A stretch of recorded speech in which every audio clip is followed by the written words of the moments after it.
제가 5월 첫 주부터 가정의 달을 맞이해서 가족에 대한 설교를 계속해서 하고 있습니다. 오늘도 제가 여러분에게 여러분의 가정이 얼마나 소중하고 또 중요한지, 그 가족의 중요성과 소중함에 대해서 말씀을 좀 드리려고 합니다. 가정이 있다고 하는 것은 큰 축복입니다. 여러분들도 그렇게 생각하십니까?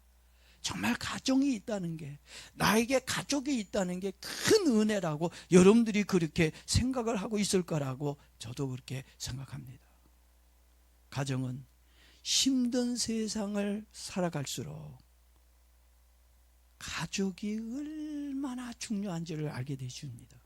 가족은 힘입니다. 힘든 세상을 살아갈 수 있도록 만들어주는 힘이고 생명입니다. 특히 힘들고 지쳤을 때, 그리고 실패로 좌절되었을 때 아무 조건 없이 이해해주고 감싸주는 것이 가족입니다. 남들은 다 내가 나쁘다고 욕을 해도 내 가족만큼은 아니야, 믿어주고 이해해주고 사랑해주고 감싸주는 게 가족입니다. 그런 가정이 있다는 건 행복한 사람입니다. 그런데 사람들은 행복의 조건을 가족에다가 두는 것이 아니라 돈에다가 가족의 행복의 조건을 맞춥니다. 돈이 많아야 행복하다고 생각을 합니다. 그리고 출세했으니까, 저 사람은 출세했으니까, 돈이 많으니까 행복할 것이라고 생각을 합니다. 그리고 부러워해요. 그런데 정말 그럴까요? 제가 생각하니까 그건 정답이 아니라고 생각이 듭니다.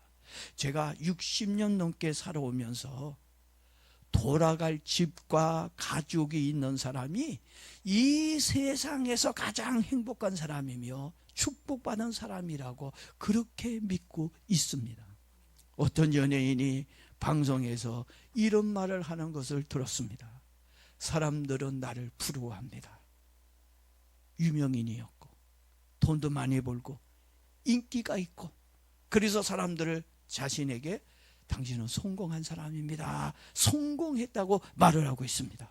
그렇지만 집에 들어가면 나를 반겨줄 가족이 없어 저는 전혀 행복하지 않습니다. 그러면서 한숨을 길게 내쉬며 또 말을 합니다. 집에 있으면 갇혀 있는 것 같고 답답하고 외로워 많이 슬프다고 눈물을 흘렸습니다. 그 사람 말을 들으면서 저는 성공하지는 못했지만 쉴 수 있는 집과 반겨줄 가족이 있다는 생각에, 나는 진짜 행복한 사람이구나, 나야말로 진짜 하나님의 은혜를 받은 사람이라고 생각하게 되었습니다. 왜냐하면 가족이 있어야 진정한 희로애락을 느낄 수가 있고, 인생을 사는 참맛을 가족을 통해서 느낄 수 있기 때문입니다. 여러분들은 하나님이 무엇 때문에 가정을 주셨는지 생각해 본 적이 있습니까? 성경을 보니까 하나님이 이 세상을 창조하신 이후에 가장 먼저 만든 조직과 공동체가 있습니다.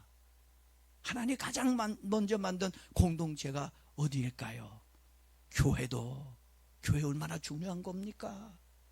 병원도, 학교도, 경찰서도 아니었습니다. 바로 가정이었습니다. 창세기 2장 24절을 보니까 남자가 부모를 떠나 그의 아내와 합하여 둘이 한 몸을 이루리라. 가정을 먼저 세워주셨습니다. 여기에서 가장 중요한 것은 한 몸을 이루었다는 얘기입니다. 가족은 단순하게 모여 같은 공간에서 함께 살고 있는 사람이 아닙니다. 가족이란 개념을 분명하게 이해하고 있어야 합니다. 가족이란 한 몸을 이루기 위해 서로를 사랑하고 책임져 주는 관계가 가족입니다. 그리고 죽을 때까지 나와 함께 해주는 사람이 누굽니까? 가족이라는 것입니다. 가족이니까 싫든 좋든 나와 함께 하는 거예요. 가족의 의미가 무엇이든지 제대로 알지 못하다 보니까 많은 사람들이 가족을 통해 행복을 느끼기보다는 오히려 부담을 느끼고 있는 것을 봅니다. 여러분의 가족은 어떻습니까? 힘이 되고 기쁨이 됩니까? 아니면 부담이 되고 피곤합니까? 서로에게 힘이 되어 주기보다는 서로에게 짐이 되어 상처를 주는 가족이 있는 것도 사실입니다. 그렇지만 가족은 언제나 서로에게 소중하고 필요한 존재라고 하는 것은 부정할 수가 없습니다. 그 가족이 있으니까 내가 있는 거예요. 내가 있으니까 내 가족이 있는 겁니다. 그 이유는 뭐예요? 피를 나눠 가진 가족이기 때문입니다. 피는 물보다 진하다는 말이 그냥 생긴 말이 아닙니다. 가족이 아닌 사람들을 보면요, 밖에 가깝게 지내고 친하게 지내고 막 그 사람 없으면 줄 것 같이 막 그랬다가도 그 사람하고 조금만 사이가 틀어지면 어떻게 돼요? 두 번 다시 보지 않는 원수가 되고 맙니다. 안 봐요. 그렇지만 가족은 어떻습니까? 가족은 다릅니다. 죽일 것 같이 싸우고 막 그랬다가도 어떻게 해요? 네? 깎갈거리고 웃고 밥을 함께 먹어요. 전 그거 자주 봅니다. 우리 집사람하고 우리 딸하고 막 싸우는 거 보면 무서워. 저러다가 금이 가는 거 아닌가? 근데 금방 10분 있다 보니까 둘이서 식탁에 앉아가지고 막 깎아내면서 막 이거 먹어봐. 아, 야, 너 이거 맛있다. 그리고 막 그게 뭐예요? 가족입니다. 화를 내고 미워하더라도 금방 말을 할 수 있는 게 가족입니다. 이것이 가족의 진짜 모습이라는 것입니다. 그리고 가정마다 하나님이 주신 소중한 자녀들이 있습니다. 이 귀한 자녀들은 하나님이 주신 상급이라고 얘기하고 있습니다. 오늘 읽은 시편 120절 3절에서 분명하게 얘기합니다. 자식은 누가 주신 상급이라고요? 하나님이 우리 가정에 주신 상급이라고 말해주고 있습니다. 그런데 요즘 사람들 중에 자녀를 상급과 축복으로 알기보다는 부담으로 생각하는 사람들이 있습니다. 물론 세상 살기가 힘든 탓도 있을 겁니다. 고환율에, 고물가에, 고이율에, 심지어 세금 폭탄에, 그리고 강팍한 인심에 장사도 안 돼. 인생 살기가 더욱 힘들어진 건 사실입니다. 그래도 자식은 하나님이 주신 상급과 축복인 줄 믿습니다. 어느 마을에 한 아버지가 있었습니다. 사업을 열심히 했는데 생각보다 잘 되지가 않고 그냥 다 망해버리고 말았어요. 다 잃어버리고 말았습니다. 너무 힘이 들어 삶을 포기하고 싶었습니다. 그때 어린 아들이 품에 안기며 말을 합니다. 아빠, 나는 괜찮아. 아빠만 있으면 돼.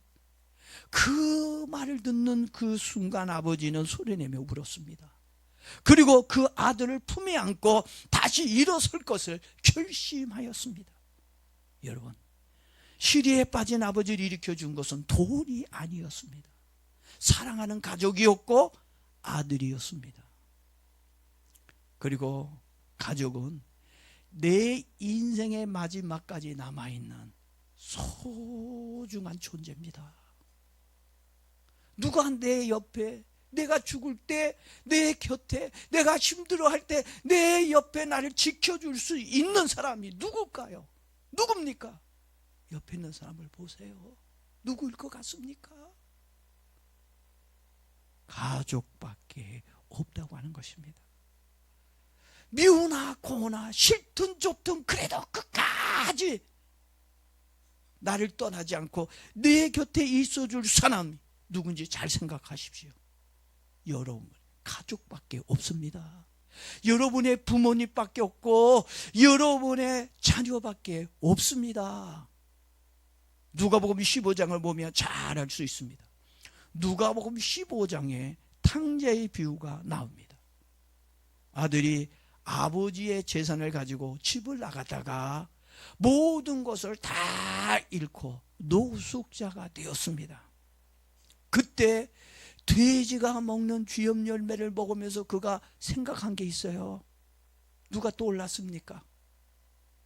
같이 사업을 하던 사람이었나요? 같이 웃고 떠들고 먹고 마시고 놀던 친구들이었습니까? 그때 노래방에서 막 이렇게 놀고 고깃집에서 고기 들었던 그 친구가 생각이 난 건가요? 아닙니다. 사랑하는 여인은 더더욱 아니었습니다. 당자의 머릿속에는 오직 아버지와 집이 생각이 났습니다. 집에 가자. 내가 이렇게 살지 말고 내가 돼지가 먹는 거 먹으면서 이렇게 노숙자처럼 거지처럼 살지 말고 내 아버지 집에 가자. 아버지 집에는 먹을 것도 많고 아버지는 그래도 내 잘못을 다 용서해 주시고 받아줄 거야. 그리고 아버지와 가족이 생각이 났습니다. 여러분, 이 세상은 실패하면 끝이라고 말을 하고 있습니다. 그러나 하나님은 그렇지 않다고 말해주고 있습니다. 너는 끝난 게 아니야. 너에게는 돌아갈 집과 가족이 있다고 성경은 말해주고 있습니다. 하나님은 내가 실패를 했어도 다시 시작할 수 있는 가족을 주셨습니다. 가정은 내가 다시 일어설 수 있도록 희망과 용기를 주는 것입니다. 가정은 내가 실패를 했어도 다시 받아주는 것입니다. 또한 가족은 내가 넘어졌을지라도 다시 일으켜주고 세워주는 것이 가정입니다. 그래서 가정은 내 인생에 있어서 절대적인 곳으로 소중히 여기고 감사해야 되는 겁니다. 저는 우리 교회 청년들에게 좀 부탁을 하고 싶습니다. 결혼을 두려워하지 마십시오. 이 결혼을 되게 두려워하는 청년들이 많아요.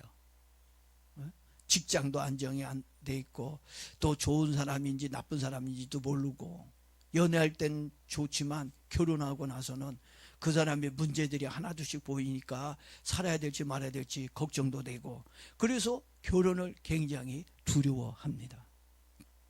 그렇지만 여러분, 결혼을 두려워하지 마십시오. 결혼은 인생의 무덤이 아니라 새로운 인생의 출발점입니다.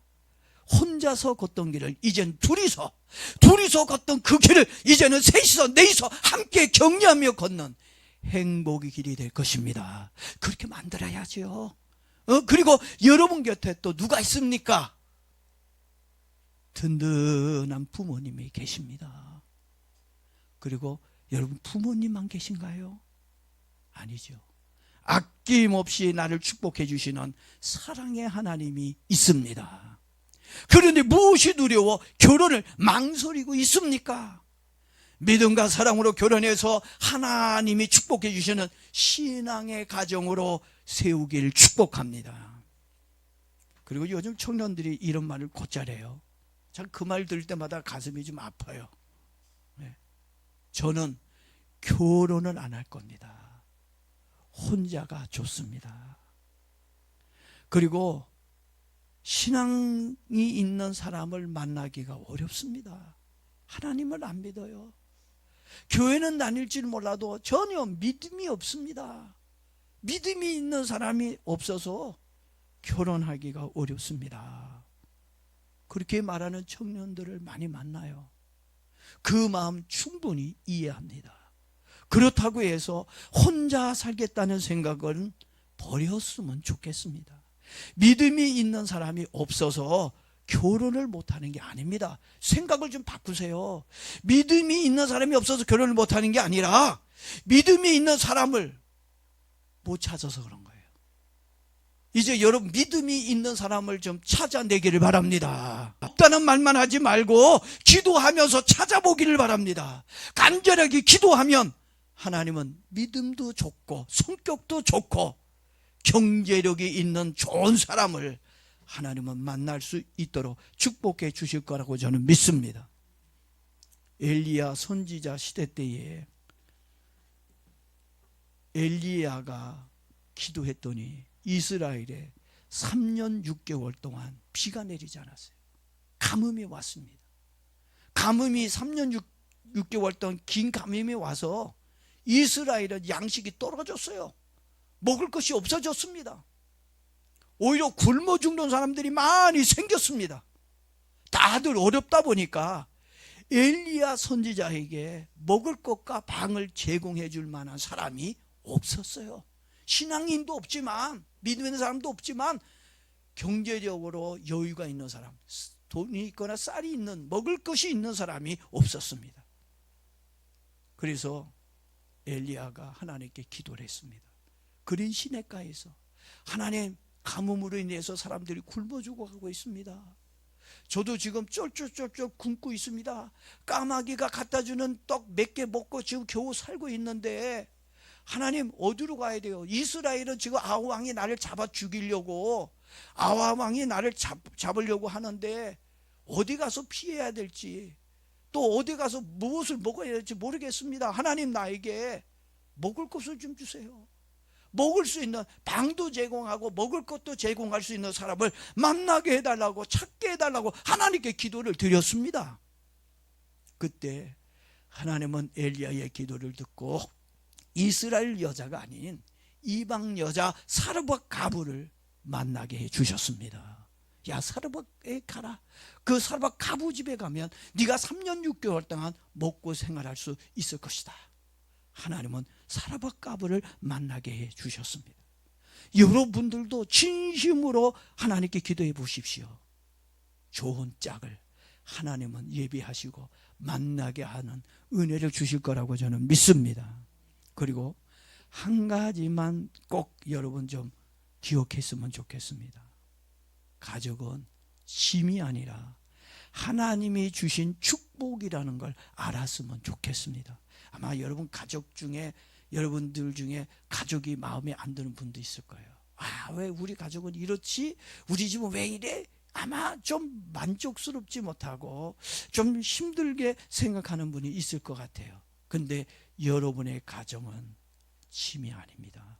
하나님이 주신 축복이라는 생각으로 바꾸기를 바랍니다. 제가 하는 말이 아니라 솔로몬이 그렇게 우리에게 알려주고 있습니다. 전도서 4장 12절에 보니까 한 사람이면 패하겠거니와 두 사람이면 맞설 수 있나니. 혼자 살면 편안할 것 같지요. 그냥 혼자 편안하게 있으면 좋을 것 같지요. 그렇지만 혼자 살다 아프면 나만 서글퍼집니다. 아파 보니까 그렇더라고요. 늙어 혼자 밥을 먹으면 맛이 없고 소화도 안 됩니다. 같이 먹어야 밥도 맛있지, 혼자 먹어보세요. 맛도 없고 소화도 잘 안 됩니다. 인생을 사는 기쁨도 절반으로 줄어듭니다. 그리고 가장 심각한 것은 고독사로 죽게 되면 몇 달 뒤에 9시 뉴스에 나옵니다. 여러분, 9시 뉴스에 나오고 싶습니까? 어떤 사람은 결혼은 미친 짓이라고 얘기합니다. 결혼은 미친 짓이 아니라 결혼은 행복한 짓인 줄로 믿습니다. 그리고 결혼은 완벽한 사람을 만나는 것이 아니에요. 여러분, 착각하지 마십시오. 자꾸 완벽한 사람을 만나려고 하다 보니까 결혼을 못하는 거예요. 부족한 사람이 부족한 사람을 만나 행복을 함께 만들어가는 것이 그게 결혼입니다.